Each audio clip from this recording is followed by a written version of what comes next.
wabarakatuh.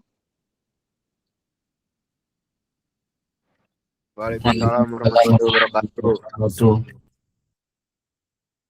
Assalamualaikum ala asrafil anbiya'i wal mursalin habibana wa nabiyyana Muhammadin sallallahu alaihi wasallam wa ala alihi wa ashabihi wa man tabi'ahum bi ihsanin ila yaumiddin wa ba'd. Qala Allah Ta'ala fi kitabihil karim, a'udzu billahi minasyaitonir rajim. Bismillahirrahmanirrahim.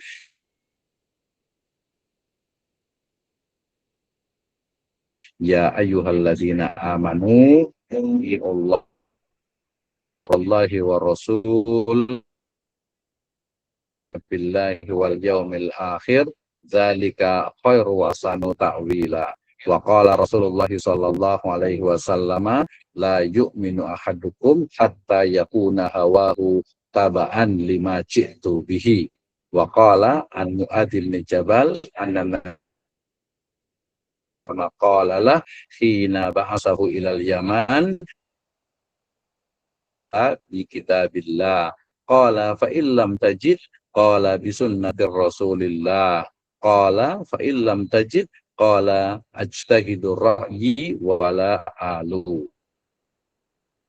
Allahu alaihi wasallam sadra wa qala alhamdulillahilladzi waffaqa rasulillah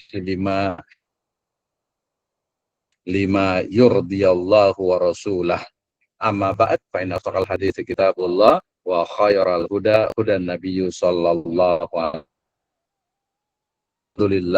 Asyukru lillahi wahda alladzi an'ama alaina fi hadzal yaum nastati wa nabda dirasat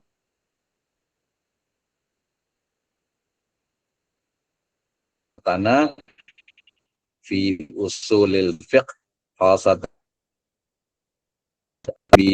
min ba'di dinina yakni fi syariatil islamiyah. The first, let's thank to our God, Allah Subhanahu wa Ta'ala. Praise and salam to be constant to the last messenger, Sayyidina Muhammadin sallallahu alaihi wasallam, to his friends, also to all followers, all companions until the doomsday.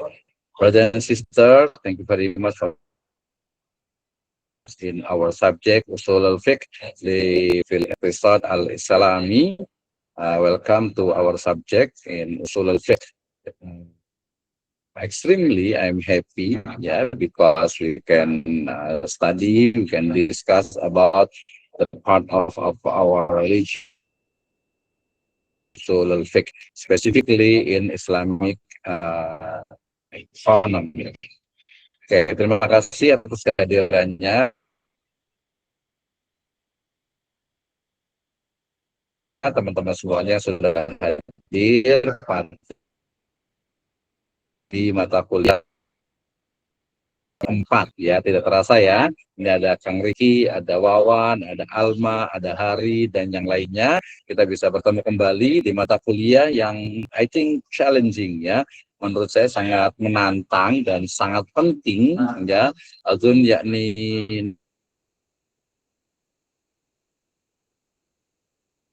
nahnu fi hadzal mawdu' muhimmatun jiddan.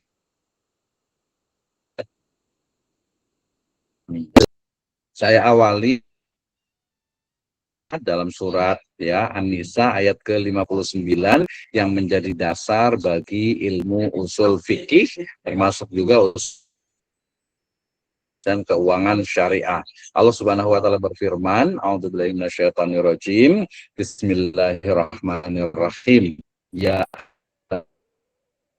hai orang-orang yang beriman, ati Allah, taatlah kepada Allah, taatlah kepada Rasul, wa atiur Rasul, wa ulil amri minkum, dan juga taat kepada ulil amri. Fa in tanaza'tum fi syai'in, apabila kalian berbeda pendapat tentang suatu masalah, farudduhu ilallah, maka kembalikanlah kepada Allah, ai ila kitabillah, kepada Al-Qur'an, wa ila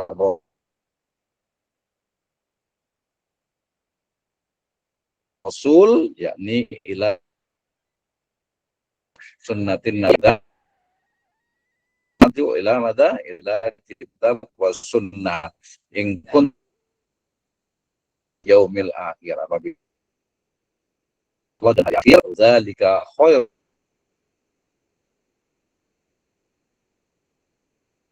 wa ahsanu ta'wil. Itu apabila adalah lebih baik dari syariah, ya. Kemudian juga hadis dari Nabi SAW, ya, ketika beliau bersabda, la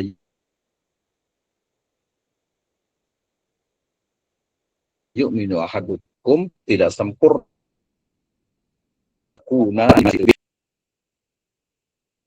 saya bawa riwayat dari Abu Daud dan juga Tirmidzi terkait dengan bagaimana sebenarnya sistem urutan dalam ketika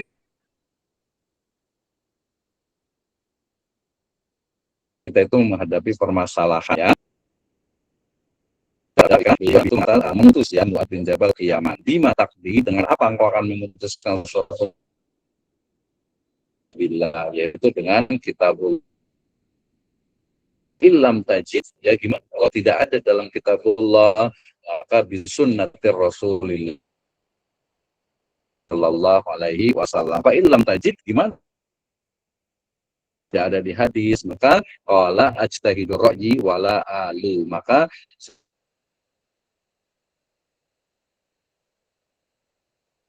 saya akan berijtihad, ya, dengan pendapatku wala yang Nabi sallallahu alaihi wasallam sadra.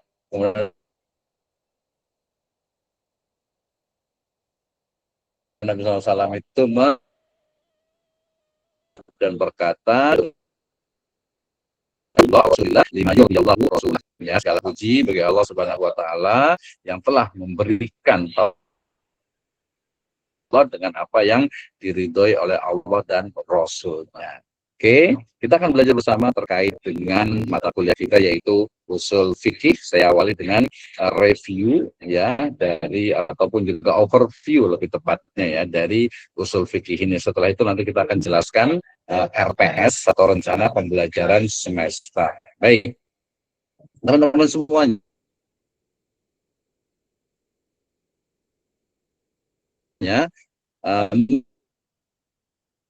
mendengar, ya, istilah usul fikih, ya, ada dua sisi, karena ada dua istilah, kan, ya, ada istilah usul dengan fikih. Ini anggap saja yang sudah pernah belajar itu review, ya. Di sini kita lihat bagaimana seringkali kita melihat hasil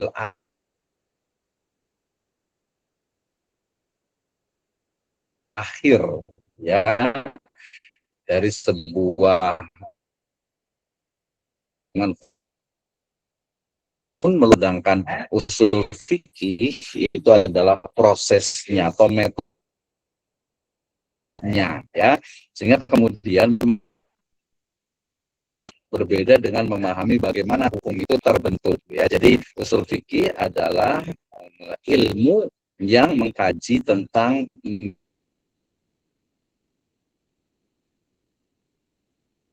metode penerapan hukum Islam.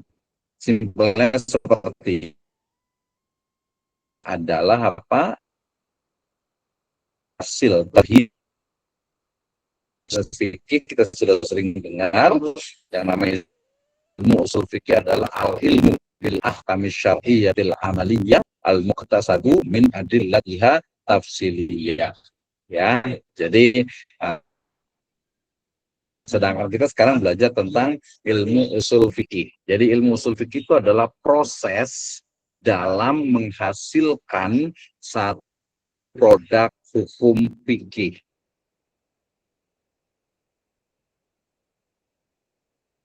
Ya, saya loncat. Jadi ini adalah sebuah pabrik, kita anggap saja ini sebuah pabrik, ya. Kemudian analoginya adalah sistem produksi, ya. Jadi lihat yang di sini. Jadi bahwa usul fikih, ya, itu adalah produksi ini, ya. Jadi proses memproduk, menghasilkan, ya. Jadi bahan dasarnya apa tadi? Al-Qur'an, hadis, kemudian nanti ada ijma,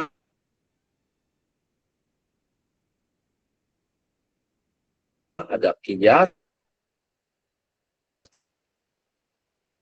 dan diproses dengan menggunakan metode ijtihad oleh para mujtahid dan nantinya menghasilkan satu produk, yaitu hukum fikih. Nah, ya. Jadi usul fikih kita belajar tentang ini. Ini adalah sumbernya, ini bahan mentahnya, kemudian diproses dengan metodologi dan hasilnya adalah fikih. Ilmu usul fikih. Oke, kita lanjutkan, ya. Ketika kita bicara tentang ilmu usul fikih, maka kita akan menemukan bagaimana sebenarnya makna dari istilah usul dan juga al-fiqh, ya. Jadi usul itu maknanya, usul itu kalau dalam bahasa Arab itu adalah jami, ya, atau plural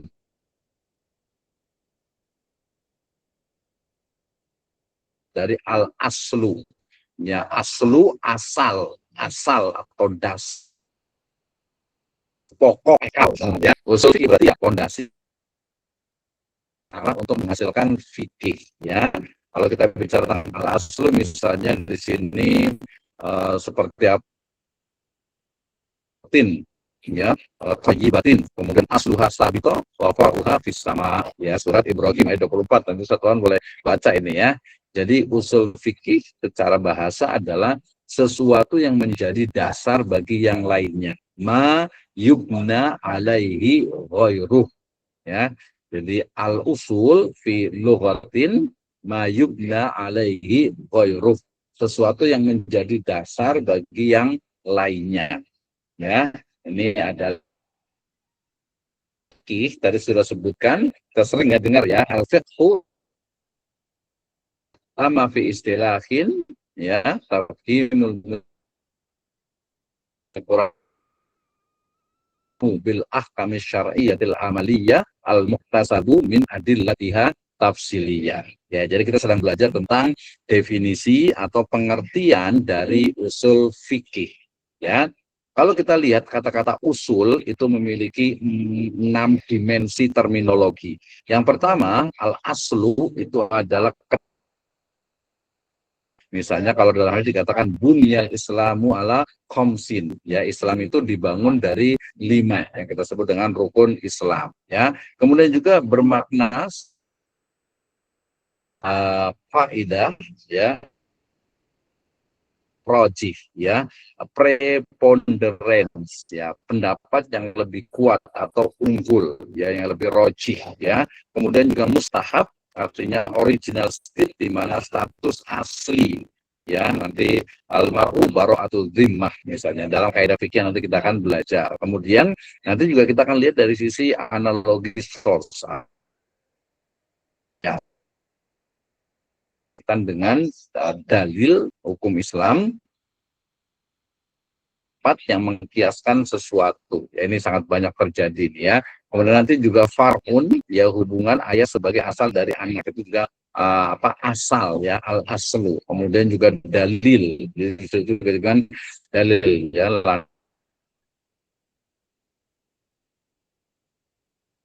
landasan hukum, misalnya ada Al-Quran dan syariah, ya, dari al aslu. Oke. Berikutnya adalah makna dari fikih, ya, tadi sudah disebutkan, ya. Jadi ketika dikatakan itu mayuridillahu yufaqihu fiddin, siapa saja yang dikehendaki Allah Subhanahu wa taala kebaikan, maka yufaqihu fiddin, akan dipahamkan dengan agama, dipahamkan. Kemudian juga doa Nabi Muhammad dengan itu yafqahu qauli, ya. Kata-kata yafqahu qauli artinya agar perkataan Nabi Musa itu bisa dipahami oleh Fir'aun dan teman-temannya dan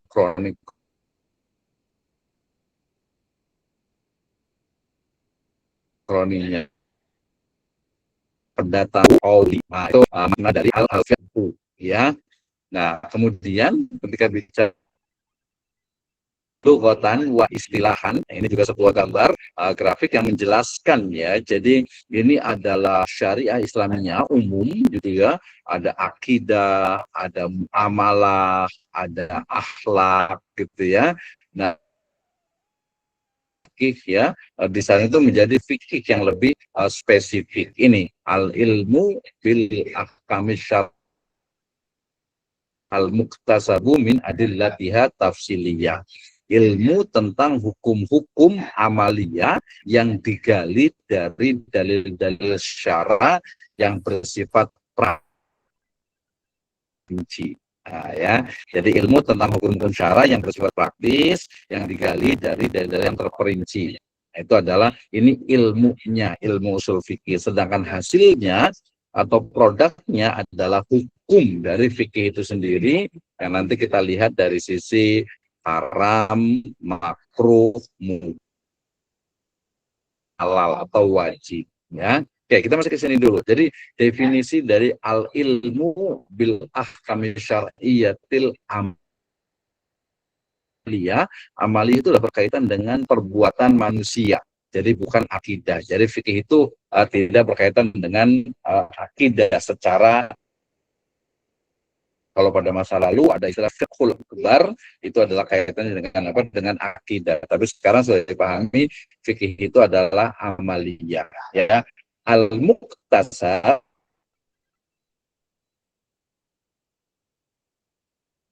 bima dan terhadap teks, terhadap wahyu baik Al-Qur'an ataupun hadis ya. Al-muktasab tadi sudah disebutkan ya sebagai hasil usaha akal dan penalaran manusia yang sifatnya itu apa? Doni ya. Jadi kebenaran yang bersifat dugaan kuat, bukan mutlak. Yang mutlak itu adalah nusus ya, nas minal Quran wa sunnah gitu ya. Itu sudah selama tidak ada makna yang lainnya. Oke, berikutnya tadi ada usul, ada fikih. Saya harapkan semua sudah paham ya antara usul dengan fikih ya. Jadi usul itu adalah dasar ya, dasar, metode, cara gitu ya, atau fondasi. Fikih ya, fikih amalia sehari-hari manusia yang kaitannya dengan hukum selain akidah. Nah, ya, berarti kalau kita lihat di sini, usul fikih adalah disiplin ilmu yang membahas kaidah-kaidah dan metode untuk menarik hukum atau istimbat dari dalil-dalil yang terperinci. Ya, di sini ada Al-Qur'an, kemudian di sini ada amalan, misalnya sholat. Misalnya ini contohnya ketika orang itu sujud ya.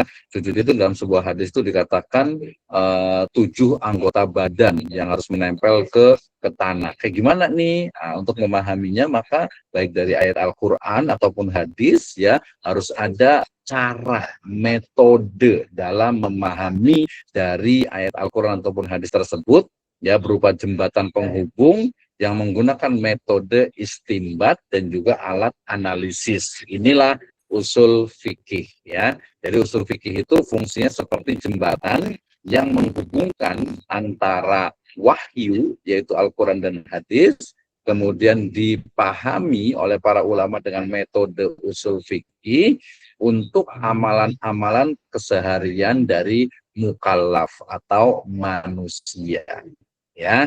Jadi secara simpel adalah metode dalam menetapkan hukum Islam ya, metode dalam menetapkan hukum. Nah, kalau hukum-hukumnya berkaitan dengan ekonomi, hukum ekonomi bisnis dan keuangan syariah, maka menggunakan usul fikih yang secara spesifik menggunakan atau dalam bidang ekonomi bisnis dan keuangan syariah.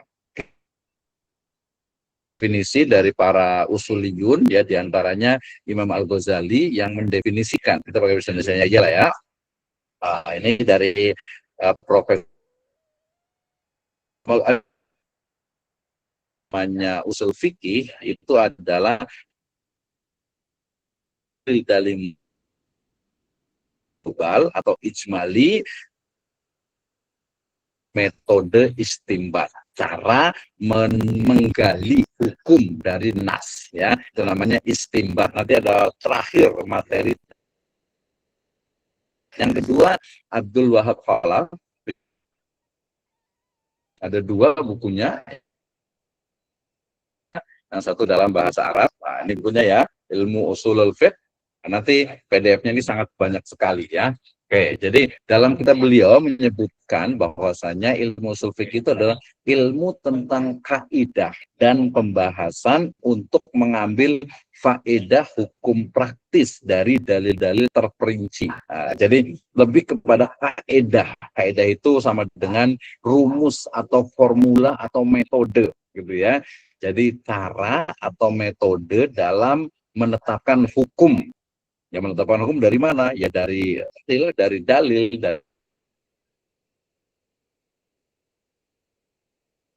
dari nas, dari para ya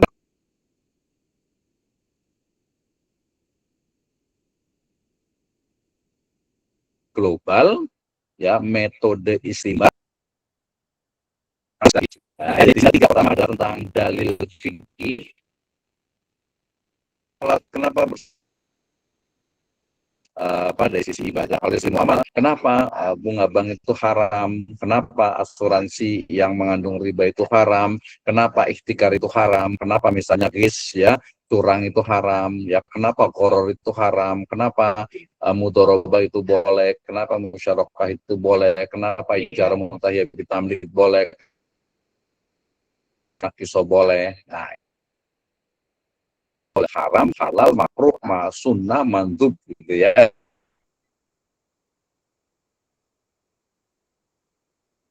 Itulah fikih cara untuk melakukan dengan usul. Ya, all you will be the great mujtahid. Jadi kita ketahui minimal ya mujtahidul madhab, ya belajar lah gitu. Jadi tahu, oh iya, kenapa sih misalnya tadi itu bunga bank itu haram gitu ya? Ya karena di situ ada az-ziyadah fi aqdidain, udah pakai kaidah gitu ya. Wa aqal la'ana Rasulullah riba wa mukilahu wa katibahu wa syahidaihi wa qala hum sawa. Jelas sekali ya, itu nanti banyak. Nah, nanti in our subject this semester I will give you the challenge to be mujtahid, ya, akan kasih challenge untuk bagaimana menetapkan satu hukum dengan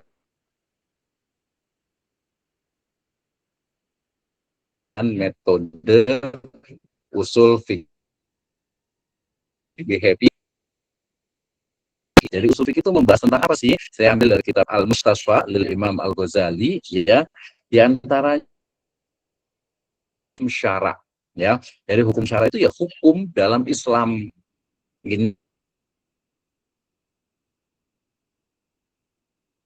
Ini tadi halal, ini tuh mubah, ini itu haram, kita belajar mana sih? Itu semuanya. Yang kedua adalah dalil dan masadir. Masadir syariat Islamiyah wa huma Al-Qur'an wa sunnah.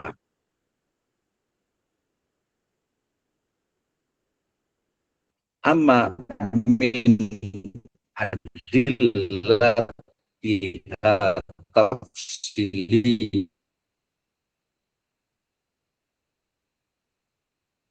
ya minal adillah syariah sana bahas insyaallahu al-ijma wal qiyan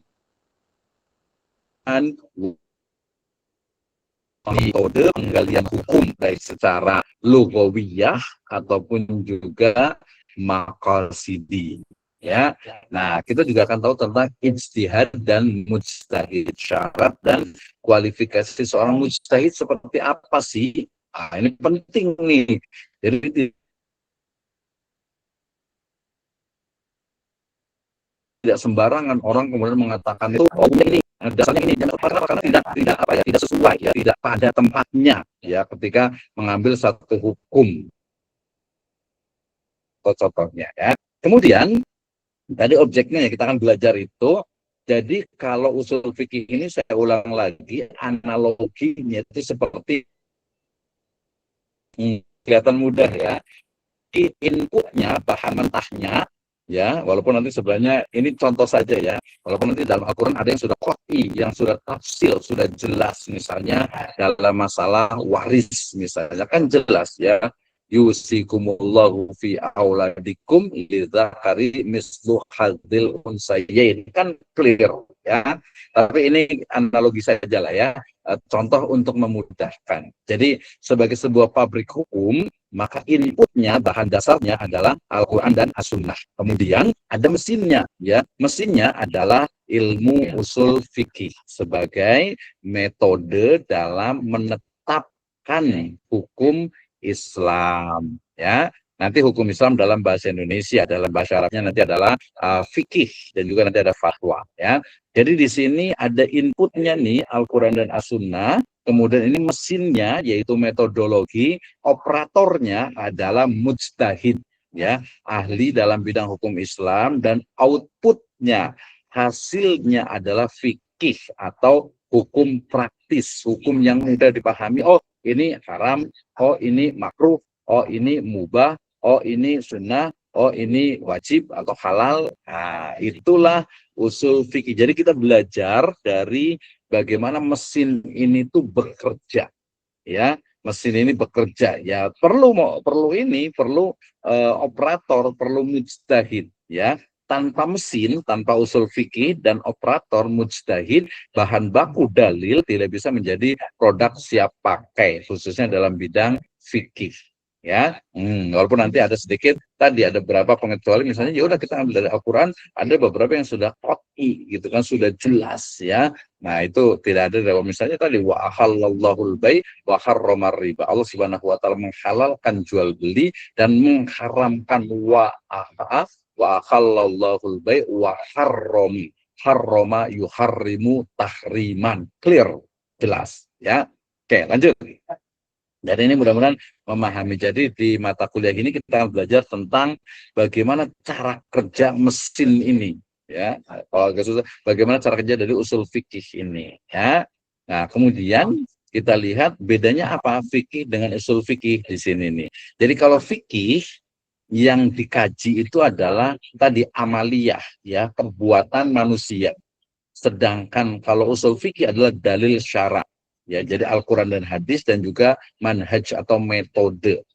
Kemudian sifatnya, kalau fikih itu adalah produk atau hasil. Jadi ingat ya, fikih itu produk, makanya ada fikih sholat, ada fikih syafi'i, fikih hambali, fikih maliki, ya, semuanya apa namanya, hasil produk, ya. Sedangkan kalau usul fikih sifatnya itu adalah alat, metode, cara, ya, cara. Jadi kalau ada misalnya itu kita buat apa ya, gorengan gitu ya, maka mulai dari tepungnya itu adalah bahannya, kemudian kita mungkin kasih bumbu, dikasih air, diaduk, digoreng. Nah, gorengan itu adalah fikih gitu ya. Sementara proses untuk menjadi gorengan itu adalah usul fikih, ya. Contohnya nih, kalau dalam fikih itu ya wajibnya sholat 5 waktu. Kenapa? Al-Quran kan jelas ya. Inna sholata kanat alal mu'minina kitabam mauquta, kitaban, ya, kitab nanti sama dengan ya ayyuhalladzina amanu, ya. Sekarang nih mau Ramadan pasti hafal ya, kutiba alaikumusiyam. Kenapa pakai kata-kata kutiba? Karena kutiba sama dengan apa? Kitaban, kutiba, kataba, ditetapkan di situ menunjukkan diwajibkan, ya. Jadi wajibnya sholat 5 waktu adalah kitabam mauquta, yang sudah ditetapkan, sudah diwajibkan hukumnya. Nanti ada kata-kata wa aqimus shalah, itu juga menunjukkan kewajibannya juga. Kemudian bunyal islamu ala khamsin, itu juga menunjukkan kewajibannya. Sedangkan usul fikih itu adalah perintah. Jadi kita ingin tahu perintah, nanti ada namanya amr dalam Al-Quran, itu menunjukkan apakah dia wajib. Al-amru lil wujub, ya, perintah hukum asalnya itu adalah wajib, ya, kecuali nanti ada dalil, ada dasar yang menjadikannya bukan wajib tapi sunnah, ya. Dikatakan apa? Fa in tabalakum minan nisa'i, ya, fankihu ma tabalakum minan nisa masna wa sulasa warubah. Wa in khiftum alla ta'dilu fawahidatan. ya kan ya. Fangkihu ma tobalakum minan nisa, dan nikahilah perempuan-perempuan itu masna, dua, ya, kemudian salasa, tiga, masna, wasulasa, waruba, ya, dua, tiga, atau empat. Ya, itu perintah awalnya tuh. Tapi kemudian ya, fa in kuntum alla ta'dilu fawahidatan, ya. Kalau nggak mampu ya satu. Untuk memahami itu seolah-olah itu berarti harus coba dulu dong dua, tiga, empat. Ya enggak, bukan begitu pemahamannya. Pemahamannya adalah satu gitu ya. Nikahnya itu satu. Kalau mau nambah ya silahkan gitu ya, selama mampu untuk berlaku adil dan juga memang mampu untuk memberikan nafkahnya. Clear sebenarnya, itu nggak usah dibahas-bahas gitu ya. Oke, ya, jadi itu bedanya antara fikih dengan usul fikih. Ya, yang berikutnya adalah dari sisi bagaimana sebenarnya pentingnya urgensi dari usul fikih. Kama qultu lakum hadal maudu muhimmatun jiddan, khosatan yakni fil iqtisad al-islami. Ya, saya mengatakan materi ini sangat penting sekali. Kenapa? Karena akan mengkaji, membahas tentang halal haram.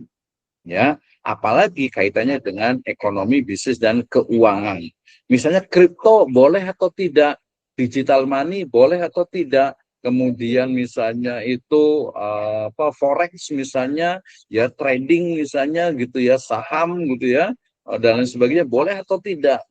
Penting banget gitu. Jadi harus betul-betul paham ilmu ini gitu ya. Kenapa? Seberapa penting? Yang pertama, nas Al-Quran dan hadis telah berhenti turun, namun masalah manusia terus berkembang. Ya kan? Al-Quran sudah 30 juz. Ya, tetap nggak ada tambahan. Kemudian juga hadis, ya sudah, yang sudah dicatat di kutubutis, ya pokoknya di kitab-kitab hadis. Sudah tidak akan lama karena beliau sudah wafat. Ya, karena hadis itu adalah ma'udhifa ila Nabi SAW min qaulin au fi'lin au taqrin au sifatin. Jelas sudah tidak bisa nambah, tapi masalah manusia itu terus bertambah dengan teknologi, informasi, dan sebagainya. Ya, nah usul fikih memungkinkan kita menjawab masalah baru. Ya, misalnya kalau dalam fikih itu ada bayi tabung, gitu ya. Sekarang ada bank ASI, misalnya gitu ya. Ada kripto, gitu ya. Ada tadi digital money, gitu ya. Dengan merujuk pada prinsip abadi, yaitu Islamic values, nilai-nilai dalam Al-Quran dan hadis. Nah, tentu saja usul fikih itu untuk menghindari penafsiran hukum yang sembarangan tanpa kaidah ilmiah. Nah, ini penting nih ya. Jadi jangan sampai orang itu, kalau kita belajar usul fikih, kita akan tahu, oh ini orang sembarangan pakai dalil nih gitu ya, sembarangan. Kenapa? Karena baik secara kholaf ataupun salaf, baik secara klasik, ulama-ulama klasik ataupun kontemporer, maknanya itu tidak seperti itu gitu ya. Tidak seperti itu. Oke ya. Nah, kesimpulan pada pertemuan kali ini, di pertemuan yang pertama ini sebagai sebuah overview, maka pohon pengetahuan Islam itu ya kita lihat dari root, ya, akarnya adalah usul atau dalil, yaitu sumber wahyu yang murni. Sedangkan batangnya dan sistemnya adalah usul fikih atau metodologi dalam penetapan hukumnya. Buahnya atau bunganya itu adalah fikih, ya, dalam bentuk amal dan hukum praktis.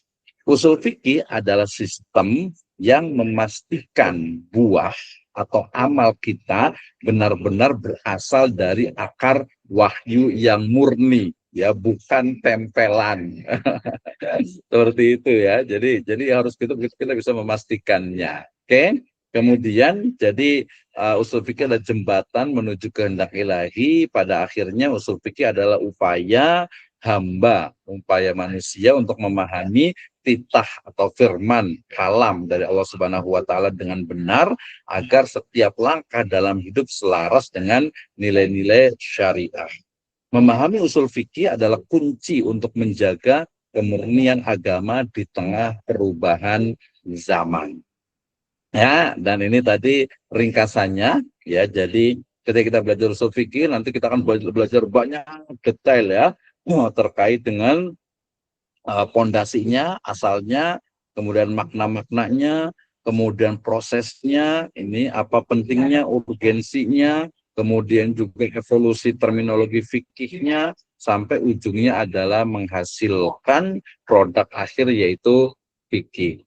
Nah, nanti challenge-nya, tadi saya ulang lagi, adalah masing-masing nanti mencari sebuah makna, mencari sebuah permasalahan yang ingin diketahui hukumnya, ya, yang ingin diketahui hukumnya, kemudian nantinya kita akan bahas secara hukum-hukum atau masalah-masalah yang sifatnya itu kontemporer.